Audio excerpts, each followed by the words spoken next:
चुनावी साल है तो मध्य प्रदेश सरकार एक के बाद एक लगातार लोक लुभावन घोषणाएं कर रही है। सरकार ने इस साल अगस्त के महीने तक 1 लाख सरकारी पदों पर भर्तियां करने का भी ऐलान किया है। घोषणा तो कर दी गई है, मगर पूरी कैसे होगी, यह सबसे बड़ा सवाल है, क्योंकि अभी अलग अलग विभागों के 36,000 पदों पर भर्तियों के लिए परीक्षाएं ली जा चुकी हैं, मगर अभी तक उनका रिजल्ट ही नहीं आया है। अब सवाल यही है कि बचे हुए 60 से 70,000 पदों के लिए परीक्षाएं लेना, उनका रिजल्ट जारी करना और फिर इन पदों पर नियुक्तियां करना, क्या ये सब कुछ अगस्त तक हो सकेगा? और अगस्त तो छोड़िए, क्या आचार संहिता लगने से पहले भी ये काम पूरा हो जाएगा? देखिए हमारे संवाददाता अंकुश मौर्य की ये पड़ताल करती रिपोर्ट। माननीय अध्यक्ष महोदय, सदन को बताते हुए हर्ष है कि हमारी सरकार ने आज की सेवा में 1 लाख से अधिक नई नियुक्तियां देने का अभियान प्रारंभ किया है।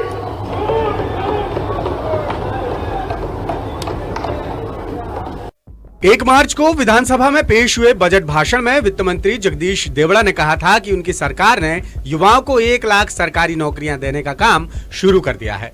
इससे पहले सीएम शिवराज से लेकर सरकार के हर मंत्री 1 लाख नौकरियां देने की बातों को दोहराते आ रहे हैं। पिछले साल 15 अगस्त 2022 से प्रक्रिया शुरू हुई, जो 15 अगस्त 2023 तक चलेगी।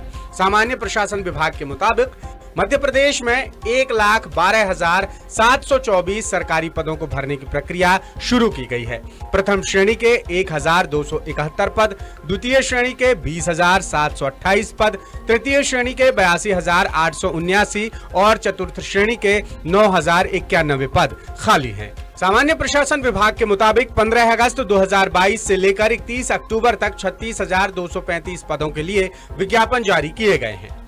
नवंबर 2022 के महीने में सरकार की तरफ से जानकारी दी गई थी कि अगस्त 2022 से लेकर अक्टूबर 2022 तक 8 विभागों में 1,595 पदों पर नियुक्तियां की गई हैं। और सरकार का दावा है कि ये प्रक्रिया अभी भी जारी है। सरकार ने पदों पर भर्ती के लिए कर्मचारी चयन मंडल, जो पहले प्रोफेशनल एग्जामिनेशन बोर्ड और उससे पहले व्यापम यानी व्यावसायिक परीक्षा मंडल के नाम से पहचाना जाता था, उसे एजेंसी बनाया है। अब जो 30,000 पदों की भर्ती के लिए कर्मचारी चयन मंडल ने विज्ञापन निकाले हैं, उनमें फॉर्म भरने, रिजल्ट जारी होने और विभागों में नियुक्ति तक की जो प्रोसेस है वो कछुए की चाल की तरह चल रही है।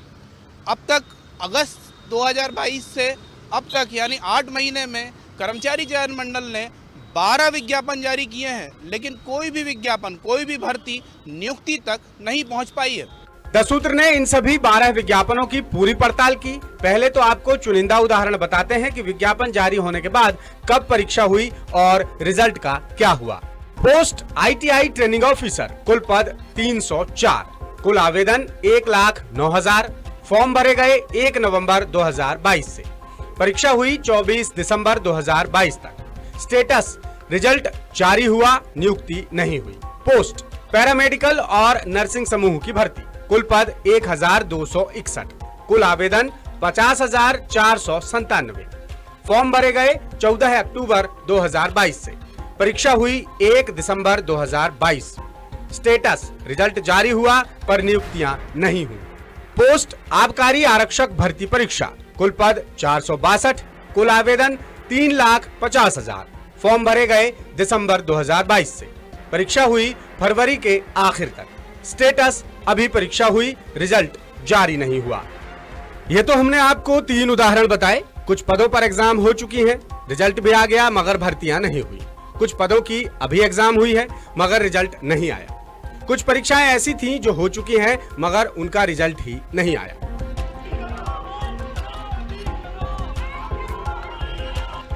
NHM दफ्तर के बाहर आंदोलन कर रहे ये वो छात्र हैं जिन्होंने पिछले 3 और 4 अगस्त को संविदा फार्मासिस्ट और नर्सिंग की परीक्षा दी थी। परीक्षा होने के बाद आज तक रिजल्ट जारी नहीं हुआ। लाखों अभ्यर्थियों ने इसके लिए आवेदन किया था और कम से कम 30 से 35 अभ्यर्थियों ने यहाँ आवेदन फॉर्म भरा था और इनसे फॉर्म भरने की फीस ले ली, परीक्षा करवा दी, लेकिन रिजल्ट आज तक जारी नहीं किया। मतलब मध्य प्रदेश के NHM में अभ्यर्थियों से फॉर्म भरवा कर उनसे फीस लेकर फीस कमाने का एक नया तरीका निकाला है। कहने का मतलब यह है कि अगस्त के बाद भर्ती पदों पर परीक्षाएं हुई और रिजल्ट घोषित करने में ही 7 महीने का समय लग गया। अब विभाग में नियुक्ति कब होगी, यह कहना बेहद मुश्किल है। अब सरकार ने जो करीब 36,000 पदों के लिए विज्ञापन निकाले हैं, इनमें से अभी कुछ पदों की तो परीक्षाएं होना बाकी हैं। इनमें पटवारी, वन रक्षक, जेल प्रहरी, high school middle school teacher, eligibility test जैसे पद हैं। लेकिन ये पद अगस्त तक भर पाना बेहद मुश्किल है। मुश्किल इसलिए क्योंकि कर्मचारी चयन मंडल की परीक्षा लेने की कैपेसिटी ही नहीं है। देखिए इस खबर की अगली कड़ी। फरवरी के महीने में कर्मचारी चयन मंडल ने आबकारी आरक्षक भर्ती परीक्षा आयोजित की, मगर यह परीक्षा 7 दिनों तक चलती रही। वजह रही आवेदकों की संख्या। 462 पदों के लिए 3.5 लाख कैंडिडेट्स ने परीक्षा दी। व्यापम घोटाले के बाद अब सारी परीक्षाएं ऑनलाइन होती हैं, यानी 3.5 लाख कैंडिडेट्स की परीक्षा लेना है तो 3.5 लाख कंप्यूटर्स होना चाहिए। मगर आपको जानकर यह हैरानी होगी कि कर्मचारी चयन मंडल की इतनी कैपेसिटी है ही नहीं। कर्मचारी चयन मंडल एक दिन में करीब 50,000 कैंडिडेट्स की परीक्षा लेने में सक्षम है। मंडल की डायरेक्टर षणमुख प्रिया मिश्रा के मुताबिक कैंडिडेट्स की संख्या के हिसाब से तय होता है कि कोई भी परीक्षा कितने दिनों तक चलेगी। अब आबकारी आरक्षक भर्ती परीक्षा 7 दिन तक चली, तो सवाल है कि पटवारी भर्ती परीक्षा कब तक चलेगी। पटवारी के 11,000 पदों के लिए 13 लाख आवेदन आए हैं। 15 मार्च से परीक्षाएं शुरू होंगी। मंडल की कैपेसिटी एक दिन में 50,000 कैंडिडेट्स की परीक्षा लेने की है, तो 13 लाख कैंडिडेट 26 दिन तक परीक्षा देंगे, यानी करीब करीब 1 महीने। High school teachers eligibility test में 1,80,000 और मिडिल स्कूल एलिजिबिलिटी टेस्ट में 4,50,000 कैंडिडेट्स हैं और इनकी परीक्षा लेने में 15 दिन का समय लगेगा। वैसे ही वन रक्षक, क्षेत्र रक्षक और जेल प्रहरी भर्ती परीक्षा जो 11 मई से शुरू होंगी, इनके कुल 2,145 पदों के लिए 10 लाख से ज्यादा आवेदन आए हैं, यानी इन परीक्षाओं को पूरा करने में 22 दिन का समय लगेगा। द सूत्र ने कर्मचारी चयन मंडल की डायरेक्टर षणमुख प्रिया मिश्रा से बात की। उन्होंने बताया कि परीक्षा लेने के बाद रिजल्ट जारी करने तक की प्रोसेस में करीब 2 महीने का समय तो लगता ही है।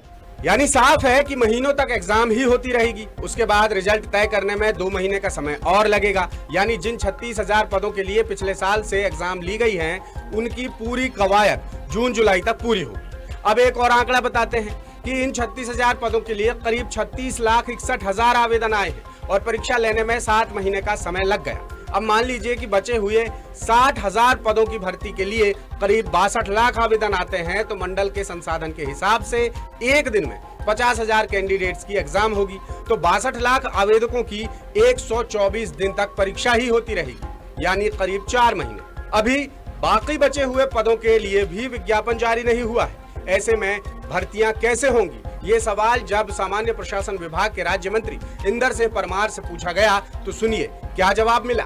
एक वर्ष में 1,24,000 पूरी नियुक्तियां पूरी करने वाली है। लगातार नियुक्तियों का कार्यक्रम चल रहा है। शिक्षा विभाग से लेकर सभी विभागों में जहाँ जहाँ आवश्यकता होगी, शिक्षा विभाग और ट्राइबल दोनों मिलाकर हम लगभग 50,000 नियुक्ति शिक्षकों की पूरी कर देंगे, जिन पर काम चल रहा है। कुछ नियुक्तियां दे चुके हैं और इसके साथ साथ मध्य प्रदेश के मुख्यमंत्री जी के नेतृत्व में स्वरोजगार को लेकर के लगातार ऋण स्वीकृत करने का काम चल रहा है। हर महीने में 1 से लेकर 2 लाख लोगों को मध्य प्रदेश में रोजगार देने का काम चल रहा है। परीक्षा कराना एक कठिन नहीं, बड़ी तादाद में परीक्षा कराना चल ही रही है। कोई मालूम पड़ रहा है क्या परेशानी आ रही है सर? यानी मंत्री जी कह रहे हैं कि परेशानियां होती तो पता चलता, लेकिन मंत्री जी जब परेशानी नहीं है तो फिर सीएस की अध्यक्षता में भर्तियों को लेकर हर 3 दिन में मंत्रालय में बैठकें क्यों हो रही हैं? भर्तियों को लेकर मंत्रालय के आला अधिकारी इस बात को लेकर क्यों परेशान हैं कि कैसे होगी परीक्षा, कैसे जारी होगा रिजल्ट और कैसे होंगी नियुक्तियां, और ये सब कुछ आचार संहिता से पहले हो सकेगा या नहीं? कवायद इसी बात की चल रही है। सरकार ने यदि 1 लाख सरकारी भर्तियां, नौकरियां देने का ऐलान किया तो बेरोजगारों के लिए इससे बड़ी राहत कुछ नहीं हो सकती। सवाल सरकार की घोषणा पर नहीं है, सवाल इस घोषणा को पूरी करने की प्रक्रिया पर है। नियत सरकार की ठीक हो सकती है, लेकिन प्रक्रिया का क्या किया जाएगा? अभी 60,000 पदों पर भर्तियां बाकी हैं। 4 महीने तक एग्जाम की प्रक्रिया होगी, उसके बाद 2 महीने तक रिजल्ट की, यानी मार्च के महीने में एग्जाम होगी तो जुलाई तक एग्जाम और 2 महीने तक रिजल्ट, यानी सितंबर तक रिजल्ट। अक्टूबर में आचार संहिता, क्या 1 लाख सरकारी पदों पर नियुक्तियां हो पाएंगी या नहीं हो पाएंगी? और यही सवाल हम आपसे पूछ रहे हैं कि जिस कछुआ गति से कर्मचारी चयन मंडल की भर्ती की प्रक्रिया चल रही है, क्या वो सरकार की 1 लाख नौकरी देने की मंशा को पूरा कर पाएगी? आपके पास 3 विकल्प है। पहले विकल्प है हो ही नहीं सकता, दूसरा विकल्प है हो जाएगा, अभी समय है, और तीसरा विकल्प है कुछ कहा नहीं जा सकता। ये सवाल हमारे तमाम सोशल मीडिया प्लेटफॉर्म्स पर भी मौजूद है। आप अपनी राय हम तक जरूर पहुंचाएं। द सूत्र की खबरों को देखने के लिए प्ले स्टोर और एप्पल स्टोर से डाउनलोड करें हमारा ऐप द सूत्र। आप हमारी खबरें thesutra.com पर भी देख सकते हैं। Social media platforms Twitter, Facebook और इंस्टाग्राम पर भी हमें फॉलो कर सकते हैं। साथ ही यूट्यूब पर भी हमें सब्सक्राइब करें। यदि आपकी नहीं हो रही कोई सुनवाई और आपके पास है कोई खबर, तो हमारे व्हाट्सएप नंबर 700000244141 पर भेजिए और बनिए हमारे सूत्र।